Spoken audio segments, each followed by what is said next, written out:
नमस्कार, बाखबर में आपका स्वागत है। मैं हूं राघवेंद्र सिंह। बाखबर में आज हम बात करेंगे घर घर से जुड़ी कहानी की। दरअसल एजुकेशन, सिलेक्शन और उसकी चुनौतियां, ये मामला है कोरोना के चलते। कोरोना काल में जो हो जाए सो कम है, लेकिन देश भर में या यूं कहें कि दुनिया भर में जिनके घरों में बच्चे पढ़ने वाले हैं या जो पढ़ाने वाले हैं, वो सब इस बात से परेशान है कि आखिर पढ़ाई कब शुरू होगी। दरअसल सरकार ने एक रास्ता निकाला है कि कुछ को देंगे जनरल प्रमोशन, जो कॉलेज के स्टूडेंट फाइनल ईयर के नहीं हैं, फर्स्ट ईयर सेकेंड ईयर को वो जनरल प्रमोशन दे रहे हैं। अगर हम मास्टर डिग्री की बात करें तो वो प्रीवियस वालों को भी दे रहे हैं इसमें नंबर।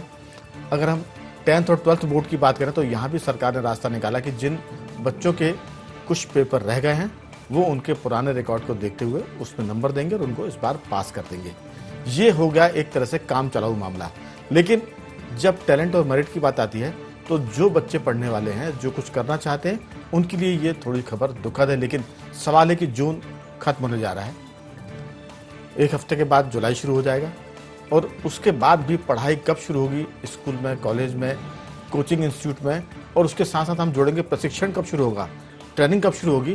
क्योंकि एक मसला ये भी है कि जिनका कैंपस सिलेक्शन हो गया है उन्हें कंपनियां काम पर नहीं बुला रही हैं। उसकी वजह यह है कि कंपनियां पहले काम के पहले उनको ट्रेनिंग देंगी, उसके बाद काम पर बुलाएंगी। लेकिन ट्रेनिंग हो नहीं पा रही क्योंकि कोरोना है, और कोरोना है तो ट्रेनिंग के बाद भी काम नहीं हो पाएगा। ये सब मुश्किलें हैं।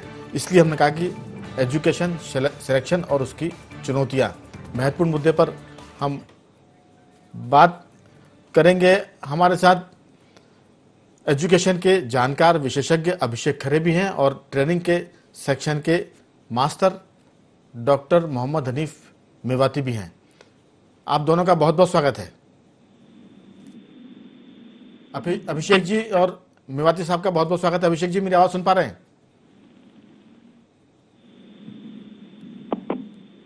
मेवाती जी तक मेरी आवाज पहुंच रही क्या? अभी हमारा दोनों मेहमानों से संपर्क नहीं हो पा रहा है, कुछ तकनीकी गड़बड़। लेकिन आपको बता दें कि बहुत सारे मुद्दे ऐसे हैं जो ये बताते हैं कि लाखों बच्चे ऐसे हैं जो पढ़ाई में अव्वल होने के बावजूद इस कोरोना काल के चलते उस मुश्किल से गुजर रहे हैं कि उनके पास काबिलियत तो है लेकिन उसके दिखाने के लिए कोई उनके पास मैदान नहीं है। हमारे साथ डॉक्टर मोहम्मद हनीफ मेवाती हैं। हनीफ साहब, आपका बहुत बहुत स्वागत है। बहुत बहुत धन्यवाद आपका। नमस्कार। दरअसल हम घर घर में जो चिंता है उस पर बात करना चाहते हैं। IND24 कई बार जो फ्राइडे होता है, वीकेंड होता है, शुक्रवार के दिन हम उस मुद्दे पर बात करते हैं जिसका घर में संबंध है और लोग उसमें सैटरडे संडे उस मुद्दे पर बात कर सकते हैं। कोरोना काल के चलते जो स्कूल मार्च में बंद होकर अप्रैल में खुलते थे, अप्रैल मई तक स्कूल लगते थे और फिर मई में छुट्टी होती थी और कुल मिलाकर फिर जुलाई में स्कूल खुला करते थे। हम शिक्षण संस्थानों की बात कर रहे हैं। लगभग यही प्रोसेस उच्च शिक्षण संस्थानों में है। हम आपसे जानना चाहते हैं कि इस दौर में जो मुश्किलों से बच्चे गुजर रहे हैं, कोई रास्ता आपके तजुर्बे के आधार पर, कोई तकनीक के आधार पर कोई हो तो जरूर आप बताएं ताकि लोग उसको सुने और थोड़ी सी राहत महसूस कर सकें। जी, देखिए राघवेंद्र साहब, इस बार जो ये तो वैश्विक एक महामारी के रूप में कोविड-19 को सारी दुनिया फेस कर रही है और उसके चलते जो प्रिकॉशनरी जो लॉकडाउन मार्च में जो लगाया गया था 25 मार्च से लगातार, और वो पूरा पीरियड जो एक फेज 1, 2, 3 एंड 4 में जो पूरा पीरियड था हमारा परीक्षाओं का और परीक्षाओं के परीक्षाफल का, और उसके बाद में जो नए एडमिशन होते हैं नए क्लासेस में, चाहे हम स्कूलों की बात करें, चाहे हम कॉलेजेस की बात करें, हायर एजुकेशन की बात करें या स्कूल एजुकेशन की बात करें, तो ये पूरा समय उसी दौर में चला गया और परीक्षाओं की तिथियां बीच बीच में चेंज भी होती रही कि इन तिथियों पे अब परीक्षा होगी, इन तिथियों पे अब परीक्षा होगी, और उसके बाद में अब अंत में जाके इस नतीजे पे हम पहुंच गए हैं कि तिथियां आगे बढ़ाते बढ़ाते नए शैक्षणिक सत्र का आरंभ होने वाला है और समय आ गया है, बल्कि समय गुजर भी चुका है स्कूल के लिए। तो इन परीक्षाओं को ना करके एक जनरल प्रमोशन जैसा कोई प्रोसेस उसको अपनाया जाए और उसके बारे में। मेवाती जी, हम इस पर भी आना चाहते हैं कि जो बच्चे प्रशिक्षण के दौर में हैं, जिनको प्रशिक्षण के बाद कुछ काम मिलना था या कैंपस सिलेक्शन हो गया है, वो बच्चे भी मुश्किलों में हैं। मैं आपको सिर्फ एक सूचना दे रहा हूँ, हमारे साथ शिक्षाविद अभिषेक खरे भी जुड़ गए हैं। अभिषेक जी, आपका बहुत बहुत स्वागत है।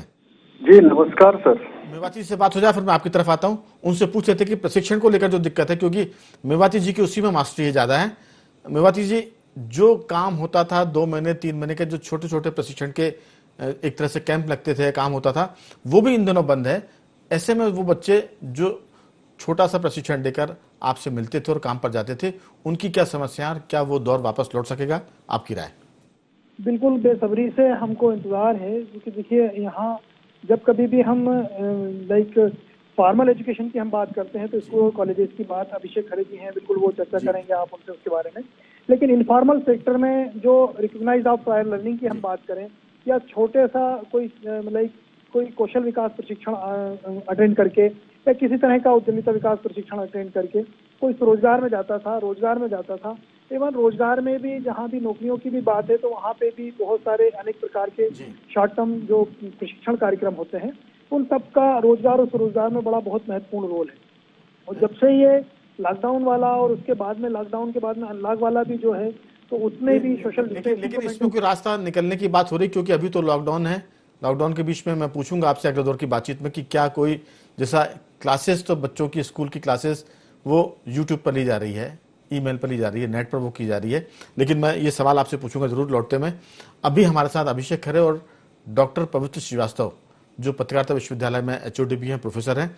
पवित्र जी, आपका भी बहुत बहुत स्वागत है। मैं आपसे भी कुछ इसी मुद्दे के सवाल करूंगा, लेकिन अभी अभिषेक जी, जो चीज जनवरी के बाद से बंद है, बिल्कुल पढ़ाई, स्कूल की पढ़ाई बंद है, परीक्षाएं बंद है, अब अगला जो सेशन है वो भी चालू नहीं हुआ है। सरकार ये कह रही है कि हम सिलेबस को कम करेंगे, 20%, 30% उसका हिस्सा कम कर देंगे, लेकिन इस कम होने के बाद जो बच्चे पढ़ाई करेंगे, क्या वो उनमें काबिलियत में कमी नहीं आ जाएगी? क्या उनके पढ़ने लिखने का जो स्टैंडर्ड है इस बार का वो नहीं घट जाएगा? आपकी राय? देखिए, अभी स्थिति जो है वो बड़ी अभूतपूर्व स्थिति है। इस समय परेशानी ये है सरकार के सामने, पेरेंट्स के सामने, सोसाइटी, समाज और लोगों के सामने, कि आखिर कैसे इस टाइम को निकालें। अब इसमें सबसे बड़ी चीज तो ये है कि स्कूल लगाना मुश्किल काम है।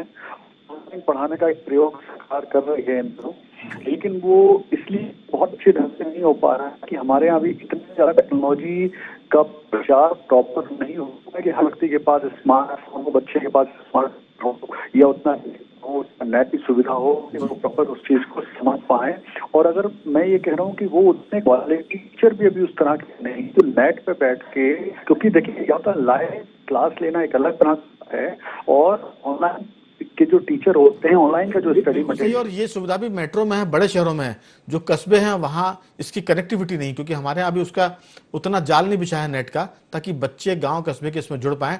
लेकिन हमारा सिर्फ ये कहना, ये भी सवाल है आपसे कि अगर सिलेबस को कट शॉर्ट किया जाता है, कम किया जाता है, तो क्या ऐसे बच्चों की योग्यता में, उनकी काबिलियत पर भी सवाल होंगे कि ये कोरोना काल के पास आउट बच्चे हैं, ये इन्होंने कोरोना काल में 10th एग्जाम दिया था, 12th दिया था, या इन्होंने डिग्री इस साल ली थी, तो उनकी जो काबिलियत है, जो चीज़ है, उस पर एक ठप्पा लगा कि ये कोरोना काल के लड़के हैं, इनसे थोड़ा काम लेने में बचा जाए, या नौकरी में अगर चॉइस की बात आएगी तो इनको शायद किनारे किया जाएगा।